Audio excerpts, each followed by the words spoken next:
Voter তালিকার নিবিড় সমীক্ষা কি? নাম রাখতে গেলে কি কি নথির প্রয়োজন? জেনে নিন আনন্দবাজার.com পড়ে। স্কিপ না করে পুরো ভিডিওটি অবশ্যই দেখুন। চ্যানেলে নতুন হলে অবশ্যই চ্যানেলটিকে সাবস্ক্রাইব করে পাশে থাকা বেল আইকনের নোটিফিকেশনটি অন করে দিবেন এই ধরনের ভিডিও নোটিফিকেশন সবার আগে পাওয়ার জন্য। তো চলুন বন্ধুরা পুরো ভিডিওটি দেখে নেওয়া যাক। কারা প্রকৃত ভোটার, কাদের নাম তালিকায় থাকবে তা নির্ধারিত হচ্ছে কমিশন নির্ধারিত ১১টি নথির ভিত্তিতে। গোটা প্রক্রিয়া নিয়ে বিতর্ক তৈরি হয়েছে। কমিশনের তরফে ব্যাখ্যাও দেওয়া হয়েছে, কিন্তু তাতেও বিতর্ক থামছে না।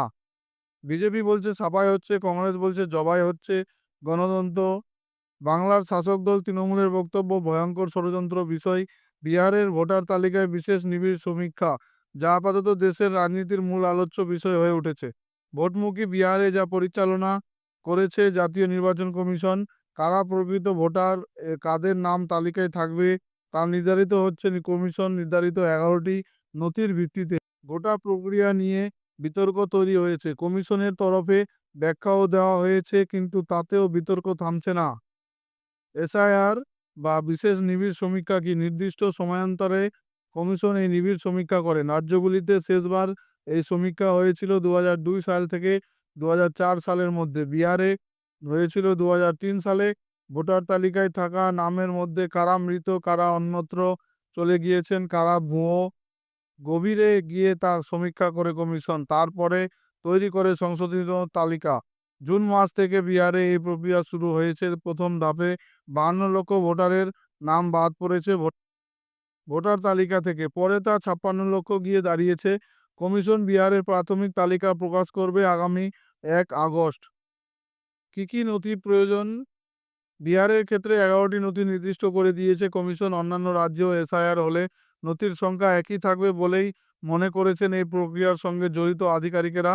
কারণ তা না হলে কমিশনের নিরপেক্ষতা নিয়ে প্রশ্ন উঠবে। যে ১১টি নথির কথা বলা হয়েছে সেগুলি হলো: ১ নাম্বার, আপনি কেন্দ্রীয় বা রাজ্য সরকারি কর্মচারী বা অবসরপ্রাপ্ত কর্মচারী হলে আপনার সেই পরিচয়পত্র। ২ নাম্বার, আপনার নামে ১৯৮৭ সালের ১ জুলাইয়ের আগের কোনো সরকারি ব্যাংক, পোস্ট অফিস, এলআইসির নথি আছে কিনা। ৩ নাম্বার, জন্মের শংসাপত্র। ৪ নাম্বার, বৈধ পাসপোর্ট।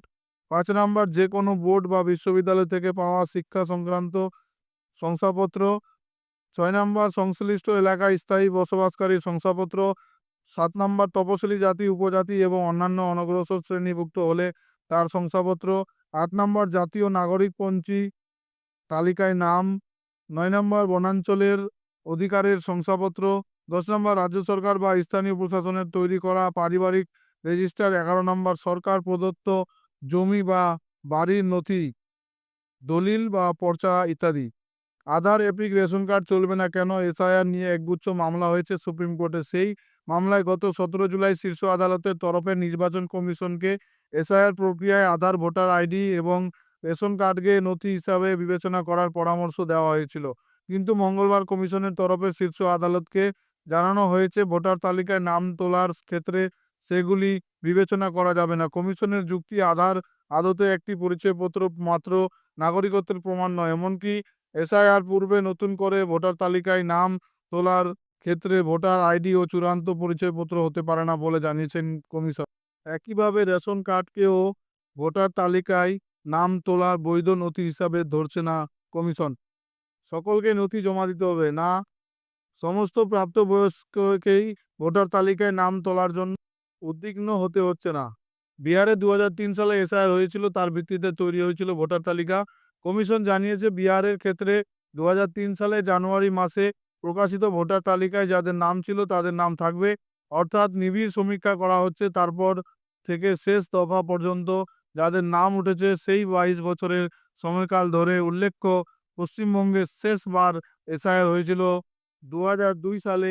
অতএব ধরে নেওয়া যেতে পারে পশ্চিমবঙ্গে এই প্রক্রিয়া শুরু হলে ২০০২ সালের ওই তালিকাকে নির্ভুল হিসাবে ধরবে কমিশন, যেমন হচ্ছে বিহারের ক্ষেত্রে।